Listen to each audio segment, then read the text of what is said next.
Hello, welcome to food with Lavanya.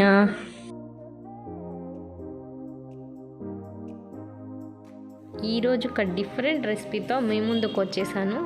రొటీన్గా కాకుండా కొంచెం డిఫరెంట్గా ఉండాలి అని ఇది సెలెక్ట్ చేసుకున్నాను. నాకైతే మరి ఇది చాలా ఫేవరెట్ రెసిపీ అండి. మీకు కూడా ఫేవరెట్ అయితే కమెంట్ చేసేయండి.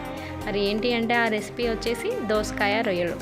మన పాతకాలం నాటి స్టైల్లో అమ్మమ్మ నానమ్మలు అయితే ఎక్కువ చేస్తారు.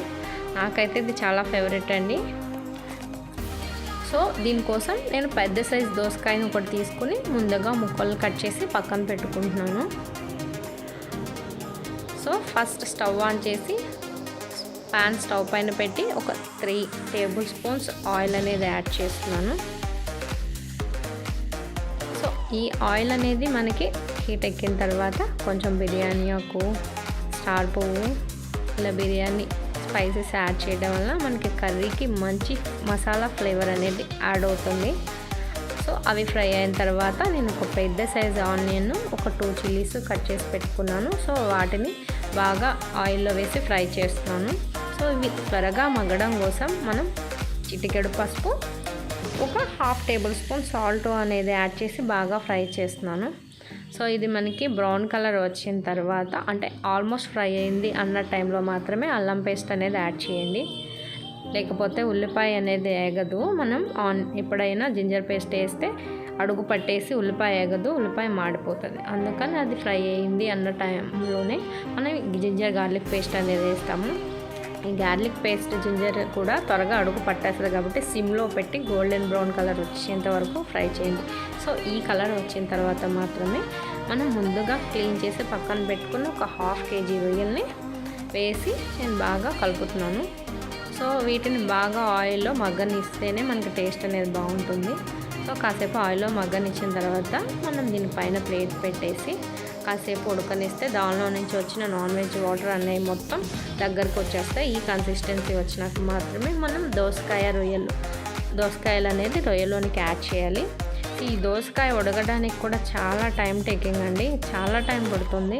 సో ఎప్పుడైనా దోసకాయ కూడా త్వరగా అడుగు పట్టేసింది, మాడిపోతే ఛాన్సెస్ ఎక్కువ ఉంటాయి కాబట్టి సిమ్లో మాత్రమే పెట్టుకొని ఈ రెసిపీ అనేది చేసుకోండి. ఇది చాలా టైం టేకింగు. స్లోగా సిమ్లో దగ్గరుండి మాత్రమే చేసుకోండి. సో ఇలా మూత పెట్టు తిప్పుకుంటూ ఉడకనిస్తే మనకి ఈ కన్సిస్టెన్సీ వస్తుంది. సో ఈ కన్సిస్టెన్సీ వచ్చేంత వరకు ఉడకనిచ్చిన తర్వాత మనం ఉప్పు, కారం, పసుపు అనేది యాడ్ చేయాలి. ఎందుకంటే దోసకాయలో ముందే కానీ ఉప్పు, కారం, పసుపు యాడ్ చేస్తే దోసకాయ అనేది అస్సలు ఉడకదు. కాబట్టి ఇది మాత్రం నోట్ చేసుకోండి. సో దీనిలోనికి మళ్ళీ రొయ్యలకి సరిపడా ఒక 1/2 టేబుల్ స్పూన్ పసుపు, అలానే ఓవరాల్గా నేను 2 టేబుల్ స్పూన్స్ ఉప్పు వేసానండి. ఆనియన్స్లో ఒక 1/2 టేబుల్ స్పూన్, ఇప్పుడు ఓవరాల్గా 2.5.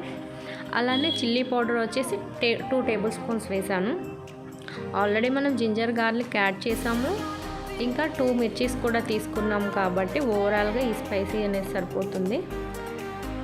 సో ఆయిల్ కూడా చూసుకునే తీసుకోండి మీరు, ఎందుకంటే మనకు ఆల్రెడీ రొయ్యల్లోంచి ఫ్యాట్ కన్సిస్టెన్సీ ఎక్కువ కాబట్టి ఎక్స్ట్రా ఆయిల్ అనేది యాడ్ అవుతుంది. సో ఇందులోనికి నేను ఒక టీ గ్లాస్తో 1.5 టీ గ్లాస్ వాటర్ పోసి బాగా మిక్స్ చేసి మళ్ళీ మూత పెట్టి ఈ కన్సిస్టెన్సీ వచ్చేంత వరకు కుక్ చేసి కొంచెం కొరియర్ లీవ్స్ అనేవి యాడ్ చేస్తున్నాను. మళ్ళీ కాసేపు మూత పెట్టి మగ్గనిస్తే ఆ ఫ్లేవర్ అనేది కర్రీకి బాగా పడుతుంది. సో మీరు కూడా ఈ రెసిపీని ట్రై చేస్తే డెఫినెట్గా మాకు కమెంట్ చేయడం మర్చిపోకండి. ఎప్పుడైనా మనకి కర్రీ పర్ఫెక్ట్గా ఉడికింది అని తెలియడానికి మనకు ఆయిల్ కనిపిస్తుంది కదా, అలా పైకి తేలుతుందండి, అప్పుడే పర్ఫెక్ట్గా ఉడికింది అని అర్థం. సో ఇప్పుడు ఫైనల్గా మనం ఒక 1/2 table spoon garam masala add చేద్దాము. చూస్తున్నారు కదా, ఇలా మనకి కర్రీ పర్ఫెక్ట్గా ఉడికిపోయింది అన్నప్పుడు మాత్రమే దించే ముందు ఇలా 1/2 table spoon garam masala add చేసి బాగా మిక్స్ చేసుకోండి. అంతేనండి, ఇంకా మనకి పాతకాలం నాటి దోసకాయ రొయ్యలు కూడా వేడి వేడి కర్రీ రెడీ. మీరు కూడా ట్రై చేస్తే డెఫినెట్గా కమెంట్ చేయండి. మీలో ఎంతమందికి ఇది ఫేవరెటో కమెంట్ చేయడం మర్చిపోకండి. ఈ కర్రీ వచ్చేసి మనకి చపాతీలో కానీ రైస్లో కానీ పర్ఫెక్ట్గా ఉంటుందండి. సో మరి డెఫినెట్గా ట్రై చేయండి. Thanks for watching. Please support our channel, like, share and subscribe.